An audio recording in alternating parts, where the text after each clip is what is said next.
Yo, what's up guys? Welcome back to another video on the Gooners and Gloves Podcast channel. In today's video, it's going to be the 29th Gooners and Gloves Podcast, and I'm going to be giving you guys my thoughts and reactions to Arsenal's game versus Fulham in the Premier League. I've just finished watching it a few minutes ago, so I'm going to give you guys my raw thoughts, my raw reactions to the game. Of course, a very intense, a very physical, and just a very dramatic game at Craven Cottage. A game that unfortunately we do only walk away with a point from, which, you know, I can't sit around and pretend like it's a good result. It's not. You know, we did really need the 3 points when you take into account that Liverpool didn't play their game, Manchester City dropped points, Chelsea have a tough game against Spurs away. It's a game that we really did need to win, but unfortunately we just couldn't get it.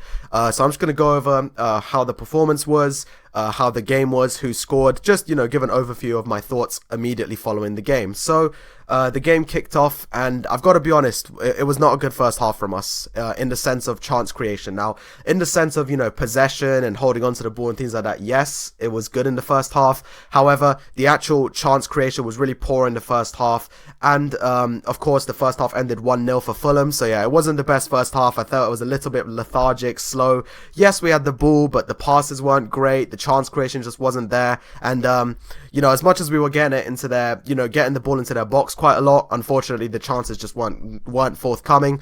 And within 10 minutes, Raul Jimenez opens the scoring. Tete puts in an absolute beauty, a really good ball. Tete, just a really nice ball from Tete to Raul Jimenez.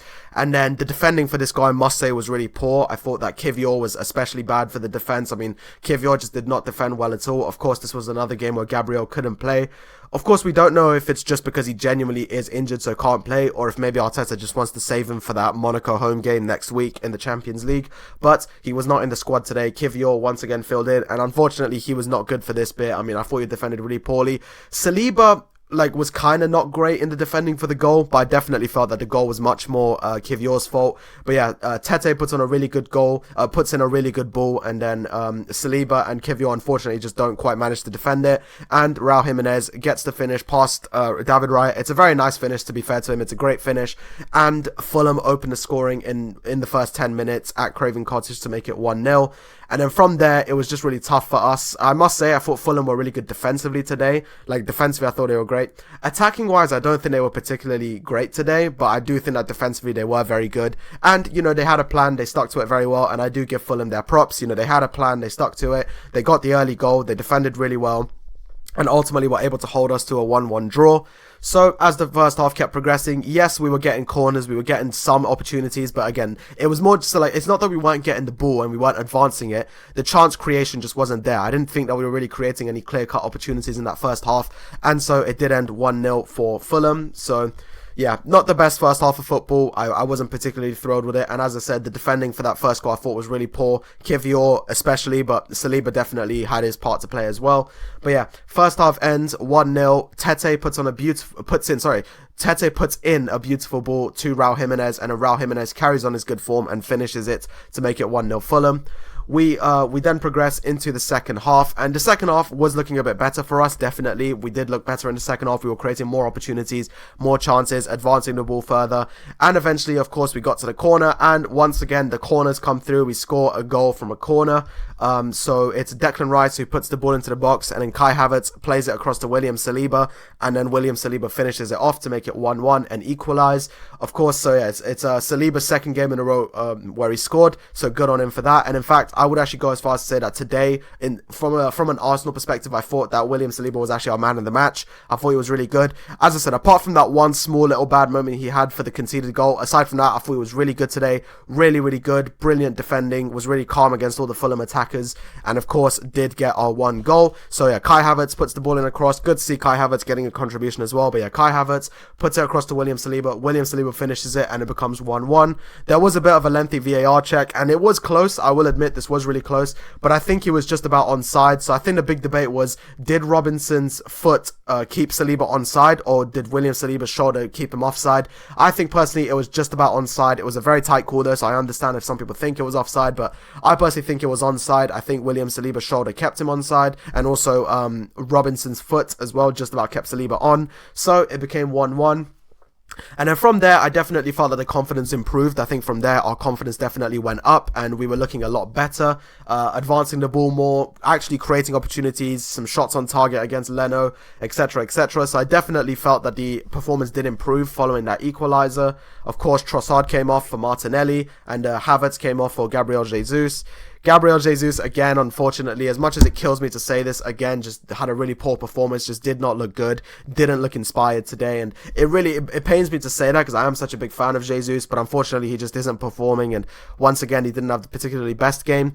Gabriel Martinelli, I thought actually looked decent today, and we will get into, of course, the disallowed goal in a minute. But yeah, we kept going, we kept creating the chances. Saka began to have more opportunities because I must say I do think that Anthony Robinson deserves some praise today. I will say I do think that Anthony Robinson did really well against Saka today. And, I must admit that Saka did definitely struggle against Robinson today. But as the second half progressed, I think Saka was gradually starting to get the better of him a little bit. And, of course, now we move on to the disallowed goal, the very dramatic moment. So Gabriel Martinelli puts in an absolutely beautiful ball. And then Bukayo Saka heads in. And, of course, this is the moment where we were all so happy. It was like the 89th minute. It seemed like we'd rescued 3 points and we'd actually got the job done. But of course, unfortunately, it was offside. And, I can't argue against it. It was offside. It's just very heartbreaking because, of course, it's so late into the game and it's really looking like we've got the points. But unfortunately, I must say it was offside and I can't argue against that. It was offside. It was very painful. It was very rough. I'd been celebrating like a madman when Saka scored. But then, of course, it was disallowed. And it's something you have to live with. This is football after all. Sometimes this happens. Sometimes things don't go your way, and unfortunately it was offside, so the goal was disallowed. And then from there, while we tried to create some opportunities, from there Fulham were just really compact, defended well, and eventually the full-time whistle went and a very dramatic game at Craven Cottage ended 1-1. So as I said, it's not an ideal result, it's only a point. But at the same time, Liverpool haven't played their game against Everton, so if Everton were to come up with a win against Liverpool, then this basically, if Everton were to win against Liverpool, then we'd actually have reduced the deficit from 7 points to 6 points. So it's not the end of the world in the sense that if Liverpool do lose to Everton whenever they have their game, it's fully possible. And to be fair, Everton-Liverpool is a derby, and as much as Everton maybe not be the absolute best, ultimately a derby is a derby, and Everton always turn up for the Merseyside derby, and it's away from home. So whenever that game happens, probably sometime in the new year, we're just going to have to really hope that Everton can get the job done. And again, we're going to have to really just hope that Liverpool drop points because at the end of the day, but as of right now, we're 6 points behind Liverpool. So we have reduced the gap from 7 to 6. But of course, it must be remembered that Liverpool do have a game in hand as a result of the Merseyside derby being postponed. So yeah, not the absolute end of the world. We are now 6 points behind Liverpool. And of course, if they were to lose, then that 6 points remains. So we're going to have to just really hope and just really, really hope that Liverpool do lose to Everton in the Merseyside derby. Aside from that, City dropped points again. Chelsea have a tough game. So this is why it's such a tough pill to swallow and such a difficult result to take because, as I said, Chelsea have a tough game against Spurs. Literally at the time of recording, it's kicking off in about 15 minutes. But yeah, they have a tough game. Liverpool's game was postponed. City dropped points. Chelsea, it's just, that's why it's such a heartbreaking result and such a tough pill to swallow. But alas, it's not the end of the world. We must move on. At least we didn't lose. That's ultimately the big thing. We didn't lose. But this is now our third league game in a row against Fulham, which we haven't won. So Fulham definitely, Marco Silva and Fulham definitely seem to be a bit of a bogey team for us. And I do think that Fulham is starting to become a bogey team for us. It's our third game in a row that we haven't beat them. So yeah, but alas, that is sometimes how the cookie crumbles. 1-1, a draw.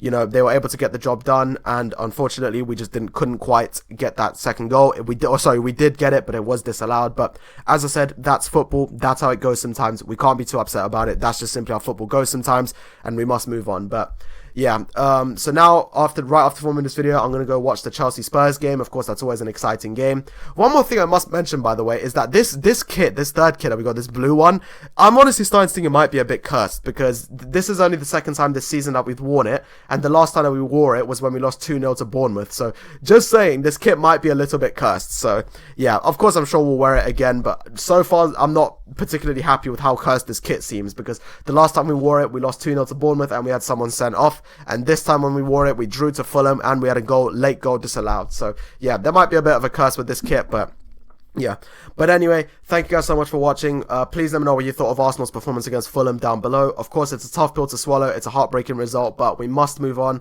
We've got a big Champions League game against Monaco coming up now. And of course, with Monaco and Arsenal both being in the same sort of position on the table, Monaco is going to be hungry. They're going to come in determined, and it's not going to be easy. So we must focus on that. We then, of course, have Everton at home next week, who now, as a result of the Merseyside derby postponement, will be fully rested. So that's what we got to focus on now. But yeah, thank you guys so much for watching. Have a great day. Please let me know what you thought of Arsenal's performance down below. Let me know in the comments. And yeah, I want to once again thank you guys for the support. I really appreciate all the support I've been getting recently. We're at 45 subscribers, which I appreciate so much. My aim is to try and get 50 by the end of the year. So if you'd like to help me out, then please like, subscribe, and turn on all notifications for more podcasts regularly. In terms of tomorrow, I'll be uploading my reaction to Valdez versus Navarrete 2. So look out for that tomorrow. It's been a little while since I've uploaded a boxing episode, but tomorrow I will upload one. But yeah, thank you guys so much for watching. Have a great day. Please let me know down below what you thought of the Arsenal-Fulham game. Let me know how you feel about it. Let me know if you still believe in Arsenal, that Arsenal can win the title. I'll always believe, as I always say, I'll always believe until the end. I'll always believe in Arsenal and